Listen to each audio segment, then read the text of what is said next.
बिस्मिल्लाहिर्रहमानिर्रहीम। हज़रत इमाम हुसैन अलैहिस्सलाम और जंग करबला पार्ट 6। बखारुल अनवार में अल्लामा मजलिसी अलैहि रहमतुल्लाह ने फरमाया कि इमाम बाकर अलैहिस्सलाम की रवायत नकल की है। इमाम ने फरमाया, जब मेरे दादा करबला में वारिद हुए तो अपने भाई मोहम्मद हनफिया और दीगर बनी हाशिम को मदीना में ख़त लिखा और उसमें अपनी गिरफ्तारी के बारे में इशारा कर दिया। बिस्मिल्लाहिर्रहमानिर्रहीम। हमने दुनिया को ऐसा बना दिया है कि इससे पहले ऐसी ना थी और आखिरत को दायम और बाकी रहने वाला बनाया, लिहाजा हमने दुनिया से आंखें बंद करके आखिरत को इख्तियार कर लिया है। अल्लामा मजलिसी ने मुनाकब से नकल किया है कि विरदूद करबला के बाद हुर ने इब्ने ज़ियाद को इमाम के वरदूद की इतला दी तो इब्ने ज़ियाद ने एक खत इमाम हुसैन के नाम यूँ लिखा, ए हुसैन, मुझे पता चला है कि तुम करबला पहुंच गए हो। मुझे यजीद ने लिखा है कि मैं इस वक्त तक नरम बिस्तर पर ना सोऊं और गंदम की रोटी ना खाऊं जब तक तुम्हें कत्ल ना कर लूं या फिर तुम यजीद की बैत कर लो। वस्सलाम। तेज़ो तन सवार ये ख़त लेकर बलाल आया और महज़र इमाम अलैहिस्सलाम से इजाज़त तलब की गई कि अबैदुल्लाह का कासद ख़त लाया है। इमाम अलैहिस्सलाम ने इजाज़त दी। कासद ने ख़त खिदमत इमाम में पेश किया। इमाम ने ख़त पढ़ा तो इसके मज़मून में मौजूद के कुछ जुमलात की वजह से इसको ज़मीन में फेंक दिया और फरमाया, वो कौम कभी कामयाब नहीं हो सकती जो मखलूक की रजामंदी के लिए खुदा को नाराज़ कर दे। कासद ने जवाबनामा का मुतालबा किया तो फरमाया, इस किस्म का ख़त जवाब के काबिल नहीं, अलबत्ता लिखने वाला अज़ाब खुदा का मुस्तहिक है। कासद इब्ने ज़ियाद के पास आया और तमाम हाल सुनाया। इब्ने ज़ियाद को बहुत गुस्सा आया और फौरी तौर पर उमर बिन साद से कहा, सुना है तुमने फ़र्जंदे फ़ातिमा अलैहिस्सलाम से मेरे ख़त की कैसे तौहीन की है, लिहाजा तुम्हें लश्कर दिया है, जाओ और इससे जंग करो। फिर हर रोज़ करबला में लश्कर जंग के लिए भेजता रहा। इब्ने ज़ियाद का कासिद वापस पहुंचा तो इसने इब्ने ज़ियाद को इसके ख़त के बारे में इमाम हुसैन का रवैया बताया तो वह बहुत आग बगूला हो गया। जामिया मस्जिद कूफा आया, मिंबर पर तकरीर की और लोगों को इमाम हुसैन के साथ जंग पर वर्गलाता रहा। लोग फौज दर फौज इमाम को कत्ल करने और इब्ने ज़ियाद से दुनिया हासिल करने की खातिर जमा हो गए और एक जरार लश्कर आमादा हो गया। अभी मुहन्निफ ने लिखा है कि इब्ने ज़ियाद मलऊन ने 10 सरदारों के नाम मुरतब किए और इनको करबला में फर्जंदे रसूल खुदा सल्लल्लाहु अलैहि वसल्लम के साथ जंग करने भेजता रहा। पहला अलम उमर बिन साद का था जो 4000 देकर करबला की तरफ रवाना किया गया। दूसरा अलम उर्वतु बिन कैस का था जिसका 2000 का था। तीसरा अलम सनान बिन अनस का था जिसका लश्कर 4000 सवार पर मुश्तमिल था। चौथा अलम काकाए फहरी के बेटे के लिए मुख्तस किया गया जिसके साथ 4000 का लश्कर मौजूद था। पांचवा अलम खुली को दिया गया जिसके साथ 3000 मुसल्लह अफराद थे। छठा अलम काशम के लिए खास था जिसके साथ 3000 मुसल्लह अफराद थे।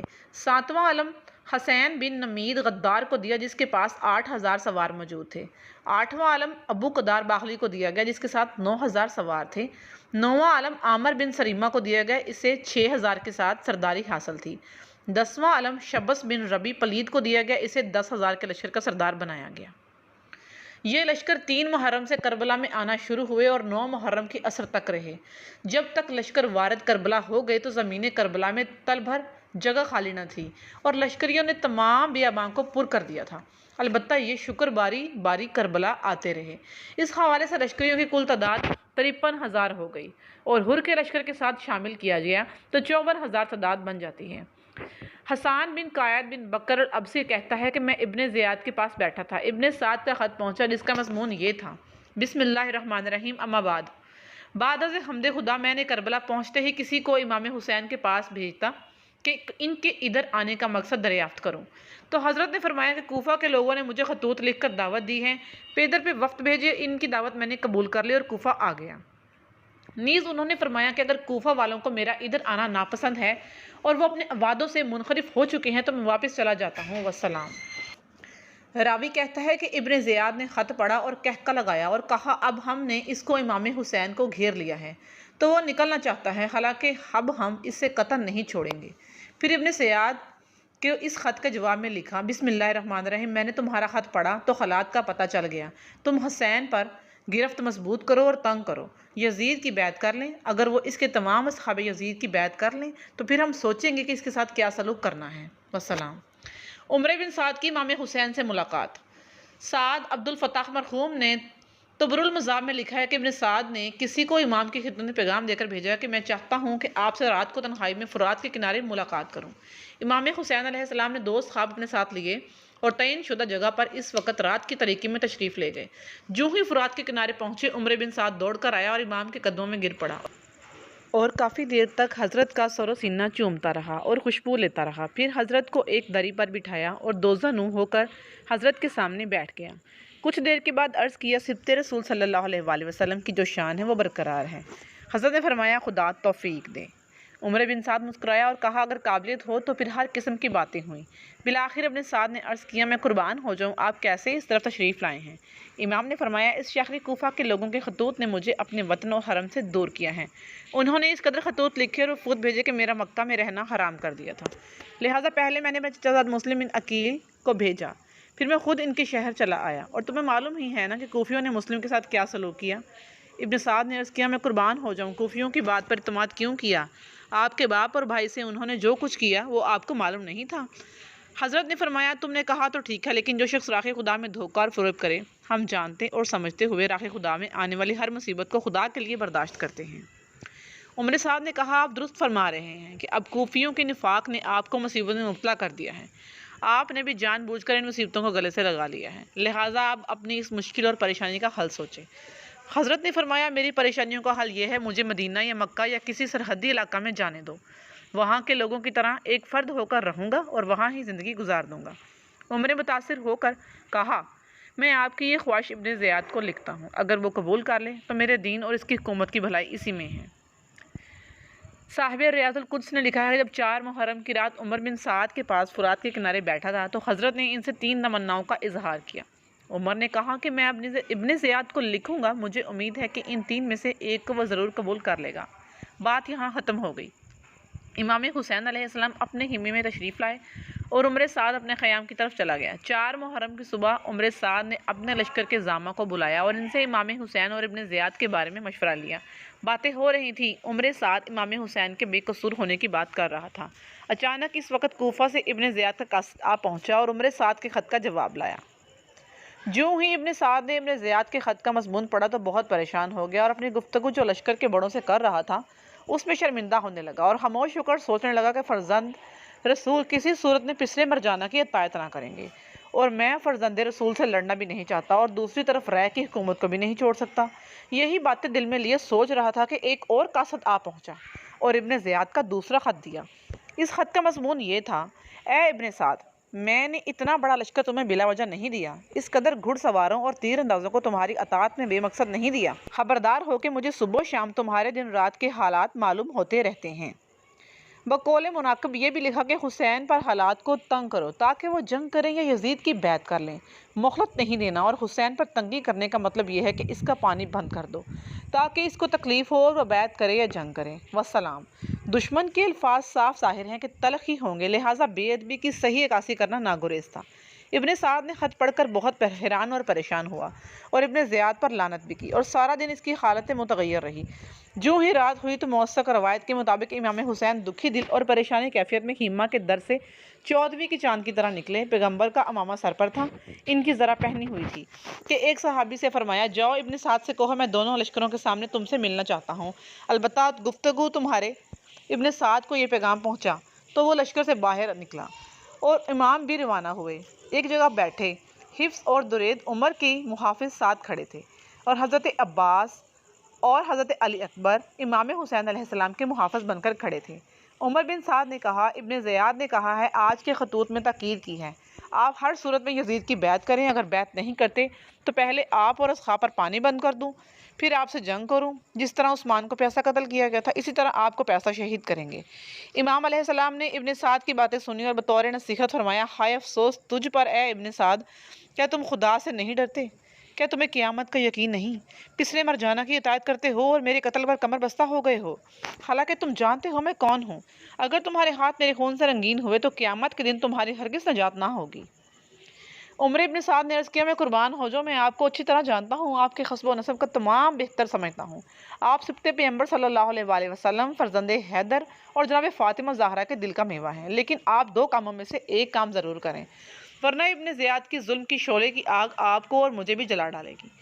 कोई चारा करें कि हम दोनों बच जाएं, आप कत्ल हों और ना मैं कत्ल हूँ।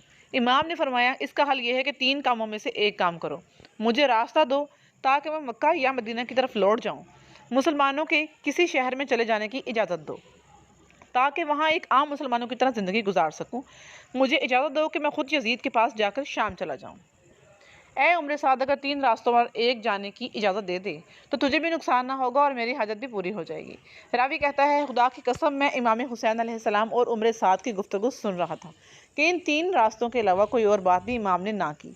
यहाँ तक कि इमाम ने फरमाया कि मुझे छोड़ दो, मैं बियाबानों में गरीबों, नदार और खाना बदोशों की तरह ज़िंदगी गुजार लूँगा। अपने रिश्तेदारों और वतन से जुदाई पर सब्र करता रहूँगा। उमर बिन साद ने कहा, मुझे तो हर बात कबूल है, लेकिन पर वो कीना काफिरान बातों में से किसी एक को भी तस्लीम ना करेगा, अगरचे मैं इसको कायल करने की लाख कोशिश करूं।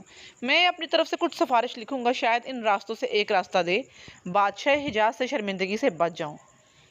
5वीं मुहर्रम की सुबह उमर बिन साद ने कलम, दवात और कागज़ मांगा और एक तफसीली ख़त इब्ने ज़ियाद मलून को इस मजमून का लिखा, बखवाला इरशाद शेख मुफीद।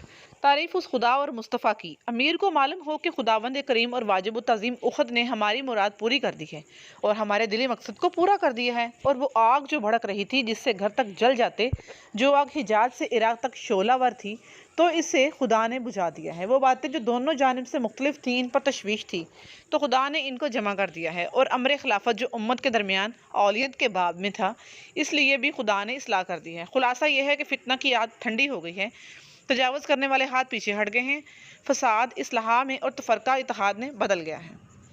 हज़रत हुसैन अलैहिस्सलाम बिन अली ने ज़मीन करबला में मेरे साथ अहद व पैमान किया है, इसके बाद किसी की दावत पर अपनी सकूनत से नहीं आएंगे और किसी की बातों में आकर हुकूमत के खिलाफ बातें नहीं करेंगे। जहाँ से वो आए हैं वो वहाँ से शहर वापस लौट जाने को तैयार हैं।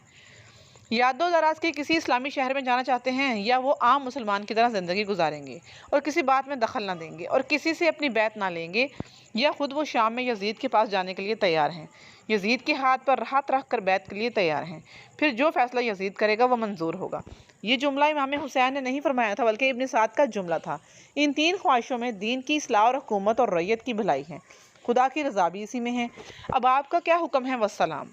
ये ख़त एक सवार को दिया ताकि वो जल्दी जल्दी इब्न ज़ियाद तक पहुँच जाए। अबू मुनहफ के मुक्तल में है कि रात को उम्र साद अपने खीमे से निकलकर एक खलवत के मुकाम पर कलीन नुमा फर्श डालकर इमाम हुसैन से मुलाकात करता रहा। आपस में बातें होती रहीं, फिर दोनों अपने अपने ख़याम की तरफ चले गए। खौली बिन यजीद, जो अहले बैत का सख्त तरीन दुश्मन और आले अली से ज़रा भी मोहब्बत ना रखने वाला बल्कि बुग़्ज़ से भरा हुआ शख्स था, इससे जब मालूम हो कि उम्र साद इमाम हुसैन अलैहिस्सलाम से रात को मुलाकातें करता है, तो इसने खुफिया ख़त इब्न ज़ियाद को लिखा और मुलाकातों के सिलसिले का लिखा और उम्र साद की बहुत शिकायत की और लिखा कि इब्न ज़ियाद, तुमने इस बेअर्ज़ा बेकीमत शख्स को हमारा सलार बनाकर भेजा है। ये तो सिर्फ खाने पीने और आराम से सो जाने के अलावा कोई काम ही नहीं करता और रात को इमाम हुसैन से तन्हाई में मुलाकातें करता है। इसके साथ मेहर व मोहब्बत से पेश आता है। इसने तमाम लश्कर का ख्वा सहरा में बेकार मुअत्तल कर रखा है। तुम हुक्म जारी करो ताकि उमर बिन साद सिपा सलारी से माजूल हो जाए, क्योंकि वो इस काबिल नहीं, और मुझे सिपा सलार बनाओ कि एक आन में तेरे हुक्म को अजर करूं और हुसैन की ज़िंदगी का चिराग बुझाकर तुझे सुकून पहुंचाऊं। यह ख़त एक तेज़ रफ्तार सवार को दिया और कूफा रवाना कर दिया। इब्न ज़ियाद ने ख़त पढ़ा तो बहुत गुस्से हुआ और इस वक्त कब्र अंगेज़ मज़मून पर मुश्तमिल एक ख़त इब्न साद को लिख दिया। साहिब किताब हिज़ा का बयान है कि इब्न साद ने ख़त इब्न ज़ियाद को लिखा। अभी कासद को कूफा की तरफ भेजा ही था कि एक कासद कूफा से पहुंच गया, जिसके पास इब्न ज़ियाद का ख़त था। इब्न साद ने ख़त खोला तो पहली सतर यही थी, इब्न साद, मुझे मालूम हुआ कि तो रात को खलवत में इमाम हुसैन से मुलाकातें करता है और दीगर तमाम कामों का मुझे इल्म है जो तो करबला में कर रहा है। बस जो ही मेरा ये ख़त पढ़े तो फ़ौरन हुसैन अलैहिस्सलाम और इसके ख़्वाब से यजीद के लिए बैत लो। अगर बैत से इनकार करें तो इस पर पानी बंद कर दो ताकि प्यास से नढाल हो जाएं। फिर इससे जंग करो और हुसैन और इसके ख़्वाब की सर मेरी तरफ कूफा भेज दो। दुश्मन लानती का हर ख़त कहरालूद होता था, लिहाजा बेअदबाना अंदाज यकीनी है। इब्न साद ने जब ये ख़त पढ़ा तो इसका बदन कांपने लगा और चेहरे का रंग उड़ गया। पानी का बंद होना। 7वें मुहर्रम के वाक़यात। किताब कमकमा में ज़हार में है कि शब्स बिन रबी मलऊन को इब्न ज़ियाद ने इब्न साद की नुसरत में करबला भेजना चाहता था और वो नहीं जाना चाहता था, कि इसलिए शब्स बिन रबी ने अपने आप को बीमार जाहिर किया और कई दिन इब्न ज़ियाद के दरबार में ना गया ताकि करबला जाने से जान छूट जाए। इब्न ज़ियाद को हकीकत हाल का इल्म हुआ तो इसे पैगाम भेजा कि इन लोगों में से ना हो जाना जिनके बारे में खुदा फरमाता है, जब वो मोमिनों से मिलते हैं तो कहते हैं हम तुम्हारे साथ हैं, और जब अपने शैतानों से हलवत करते हैं तो कहते हैं हम तुम्हारे साथ हैं। अगर तुम मुस्तकीम मेरी इताअत पर है तो मेरे साथ चले आओ। शब्स रात को इब्न ज़ियाद के पास आया ताकि इसके चेहरे के रंग को सही तौर पर तमीज़ न दे सके। इब्न ज़ियाद ने इसे मरहबा कहा और अपने पास बिठाया और कहा, तुझे हर सूरत करबला जाना होगा। शब्स ने कबूल किया और 7वें मुहर्रम की सुबह 1000 सिपाही लेकर बिला रवाना हो गया। फिर इब्न ज़ियाद ने एक ख़त इब्न साद के नाम दोबारा लिखा, जिसका मज़मून ये था, हुसैन और इसके इस ख्वाब का पानी बंद कर दो और एक कतरा भी पानी ना जाने पाए। जिस तरह उस्मान बिन अफ़्फ़ान को प्यासा मारा गया, इसी तरह प्यासा मारा जाएगा। बेअदबी पर मबनी था। ये ख़त 8 मुहर्रम को इब्न साद के पास पहुंचा। इसने फौरी तौर पर उमर बिन हज्जाज ज़ुबैदी को बुलाया और इसे 500 का मुसल्ला दस्ता देकर फ़ुरात के किनारे पर पहरेदार बना दिया और इसको हुक्म दिया पानी का एक कतरा भी इमाम तक ना जाने पाए। फिर हिजाज बिन अबर को बुलाकर कहा, 4000 का लश्कर ले जाओ और उमर बिन हज्जाज ज़ुबैदी की नुसरत करो। वो 4000 का लश्कर लेकर नहर फ़िरात के किनारे पहुंच गया और लश्कर ने पूरा किनारा फ़िरात पर ऐसे कब्ज़ा किया कि तिल भरने की जगह न थी। फिर इब्न साद ने शब्स को बुलाकर कहा, इब्न ज़ियाद मुझसे नाराज़ है और ख़त ने मेरी सर्जिश और मुलामत की है, लिहाजा तहमत करने और नामो निशान कमाने के लिए 3000 का लश्कर और फ़ुरात के किनारे को ऐसे महफूज करो कि पानी का कतरा ख़याम अहले बैत में ना जाने पाए। शब्स बिन रबी 3000 सफ़ाक खून रेज़ों को लेकर गया और वह तबल बजाते हुए नहर फ़ुरात पर पहुँचे और हर तरफ से ऐसा महफूज किया कि परिंदा भी वहाँ से परवाज़ ना कर सकता था। इन रवायतों के मुताबिक किनारे फ़ुरात पर पहरेदार 7500 नफ़र थे। इस तरतीब के लिहाज से 7वें मुहर्रम से इमाम हुसैन और अहले बैत पर पानी बंद हो गया था। ये वाज़ह रहे पानी ज़िंदगी का सरमाया है और बग़ैर पानी के हयात मुमकिन नहीं, ख़ुसूसन जब गर्म मौसम और जला देने वाली लो चल रही हो और फिर बेआबो गया ज़मीन में इस पर ऐसे कारवान के लिए जिसमें औरतें शीरख्वार बच्चे मौजूद हों। बग़ैर पानी के ज़िंदा रहना किस कदर मुश्किल है। पानी बंद होने के बाद हज़रत इमाम और बाकी कारवान के लिए ज़िंदा रहना बड़ा मुश्किल हो गया। इसहाबे पानी की तलब में गए लेकिन खाली हाथ वापस आ गए, इसलिए शिकस्ता हाल, दुखी दिल और हालत सुस्त हो गए। आहिस्ता आहिस्ता दिन चढ़ा तो हवा में मज़ीद गर्म से गर्म तर होती गई, हत्ता कि जब ज़वाल का वक्त हुआ और सूरज सर पर था तो गर्मी की इंतहा हो गई। हालत ये होगी कि तमाम असहाब की नज़र में फ़ुरात के किनारे पर लगी हुई थी कि किनारे फ़ुरात के मौक्किलीन की बेहयाई भी इस कदर थी कि अपने जाम और ज़रफ़ से पानी भरते हुए हवा में अंडेल देते, जबकि पानी के गिरने और शरशर की आवाज़ें कारवान हुसैनी सुन रहा था और वह मलऊन सदाएं देते कि ये कितना मीठा पानी है, किस कदर साफ़ पानी है। इस किस्म की आवाज़ों से वो कारवान हुसैनी से मजाक करते थे और इन प्यासों से पानी की तशवीश बढ़ाते, नीज़ सर्दिश करते कि हत्ता कि कई बदबख्त तो इमाम हुसैन की तौहीन करते और आपकी कल्ब मुबारक को दुखी करते थे। साहिब इरशाद लिखते हैं, एक मरतबा अब्दुल्ला बिन हुसैन अज़दी ने ऊंची आवाज़ से कहा, ए हुसैन, ये देखो पानी है, आसमान के दिल की तरफ साफ़ पानी है, खुदा की कसम इस पानी से एक कतरा भी नहीं देंगे, हत्ता कि प्यासे मर जाओगे। इमाम हुसैन अलैहिस्सलाम ने फरमाया, मेरे अल्लाह इसको प्यासा कत्ल कर दे और इसको भी माफ़ ना करना। इमाम अलैहिस्सलाम की ये दुआ कबूल हुई क्योंकि हमीद बिन मुस्लिम रावी का कहना है कि वाक़या करबला के बाद ये शख्स ऐसे मर्ज़ में मुब्तला हुआ कि सुकरात मौत के वक़्त सख्त प्यासा था।